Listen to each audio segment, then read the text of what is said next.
So let me get this straight.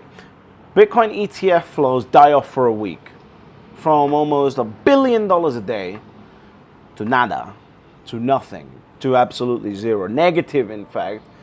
Bitcoin is leaving these ETFs at tens of millions of dollars a day, right? GBTC starts dumping $300 million a day worth of Bitcoin. The price drops, retail panics, leverage long people are wiped out. People sell off. Bitcoin price dives.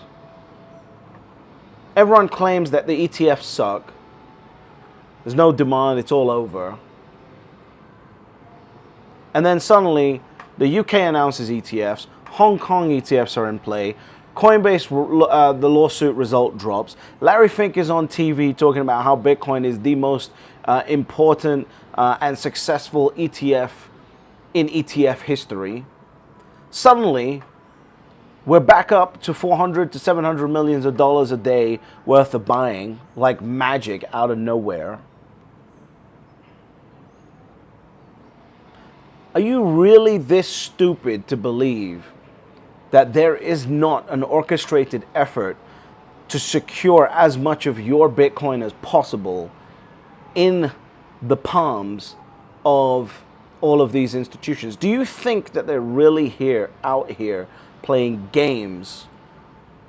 Because I don't. I think they understand exactly how important this asset is. And I'll say it, again, if you allow yourself to be larried. Now, what do I mean by that? I mean by exactly what the drama that we just saw play out in the last week and a half.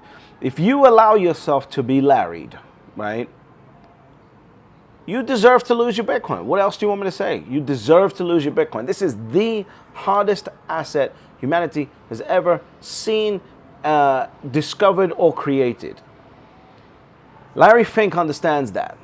That's why he is using, as I've been telling you for months now, they are going to use the success of the Bitcoin ETFs to cause more leverage and more leverage and more leverage in their PR in order to drive more people into Bitcoin. Why?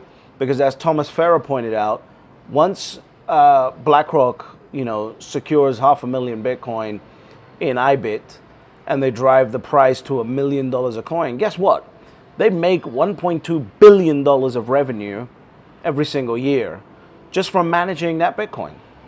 $1.2 billion, which is about 25% of their current revenue.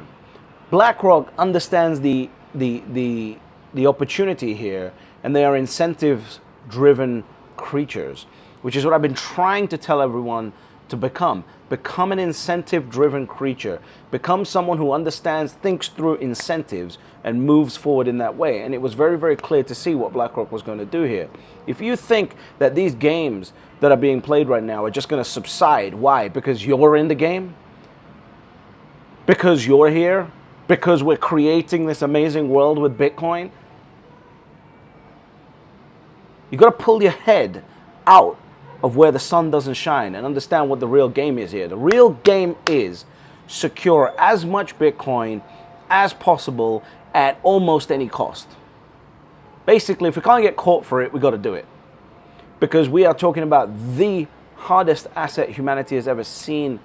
And these asset managers, their entire job and life purpose is to look at the data and put their clients in an advantage. Everyone's wondering who is this 100 Bitcoin a day purchaser that's coming around. I think it could be BlackRock. Because in 2022, BlackRock launched, and I've said this on my channel, which is why I want you to subscribe so you understand how the game is actually being played, not just the happy hippie way that everyone else in Bitcoin wants to imagine the game is being played. This is a ruthless game, and the game is your Bitcoin. Your Bitcoin in my wallet. That's the game. And so everyone's wondering who's this 100 Bitcoin a day purchaser and this, that, and the other. And the reality is this could be BlackRock. Because in 2022, they set up their own internal GBTC type fund to secure Bitcoin for their clients. And now this Bitcoin has, this fund has almost, or this wallet address has almost 56,000 Bitcoin. Why can't it be BlackRock? I'm not saying it is, but why can't it be BlackRock for operating for their highest net worth clients? You really, right now everyone's like super excited because Bitcoin's becoming mainstream and this, that, and the other. But you've got to pull your head out your ass because the game has now become more dangerous. Because we're now entering the big numbers arena. We're now entering the period where retail, you and I, right? People are operating on our level, right? Let's say up to $100 million, are going to absolutely shit themselves if you see a Bitcoin crash from 100,000 to 80,000. And the institutions are going to look at that and go, holy shit, that was only a 20% dip, not the usual 35. The game is changing here. And it's important to understand that, and it's important to adapt to that. The happy hippies are going to be the first ones to get their Bitcoin taken because they're going to get to a point, they're going to be given the incentives. I don't care how tough a happy hippie talks. They are going to be given the right incentive at the right time to let go of that Bitcoin, and they're going to do it. It's just as simple as that. I don't care how fancy they want to talk on Twitter. I don't care how many times they want to call me, names for supporting the ETF and whatever. They are going to give up their Bitcoin, right? It's just the system that you are now working in, the system that has now got its tentacles and claws into acquiring as much Bitcoin as possible is relentless. They don't stop 24/7. There's at this point in time, based on all the firms that are involved, there's probably 700 to 1,000 professional nerds whose entire life purpose on a $300,000 a year basic salary, their entire life purpose is to secure your Bitcoin in their wallet. That is who you're now up against.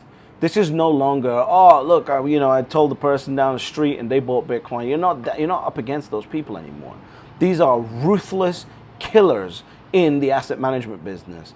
And they are going to take your Bitcoin no matter what it takes. Now, the good thing about Bitcoin is there's a finite supply.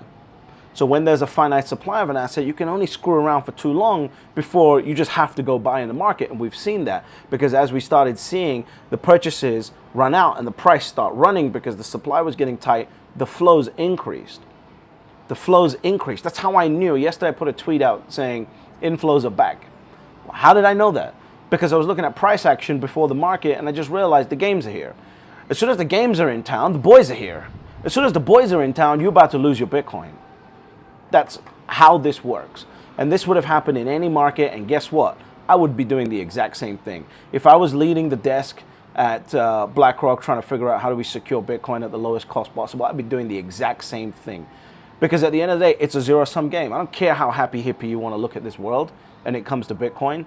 It's a zero-sum game. 21 million, that's it. Oh, this person doesn't respect the fact that this is a monetary network. Let's take their Bitcoin. Simple as that. And a lot of people are going to sit here and go, oh my God, but it's not about the number going up. It's not about the amount of Bitcoin you have. Get fucked. It is. That's what it's about. The number going up is the single most important thing to Bitcoin in its current phase. Why? Because the number going, if you want to see good things happen in the world with Bitcoin, the number has to go up. Because the number going up incentivizes more action, more attention, and more innovation in the space to allow the world to start using more Bitcoin. And you owning a piece while that number goes up determines how influential you will be in that network.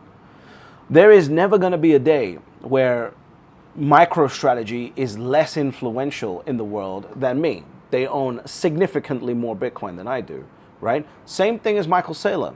If Michael Saylor was to leave MicroStrategy one day, MicroStrategy would be significantly more influential than Michael Saylor. Why? Because MicroStrategy owns more Bitcoin than Michael Saylor. This is the game that we live in now, and you got to get your head together because these types of events over the last week are going to happen. And the number one thing that's going to keep you in the game is your psychology to understand what you own. If you don't understand that, you are going to get your Bitcoin taken at some point because they're going to give you $500,000 for it, and you're just going to give it up going, oh, I'll buy a house because I'm done. And that's when Bitcoin's going to go to $5 million. Keep your head out of your ass in the game, subscribe to the channel, and stay focused on what's going on because the game is completely and utterly changing at this point. And the one thing I don't want to see is put their neck on the line, got their Bitcoin, and then they get scared out of the game because now Larry's involved. right? I don't want you to get larried. So subscribe to the channel, and ultimately, despite all these games, there are always only 3 rules to Bitcoin. Step number 1, you buy Bitcoin. Step number 2, shut the fuck up. And step number 3, you get fabulously wealthy.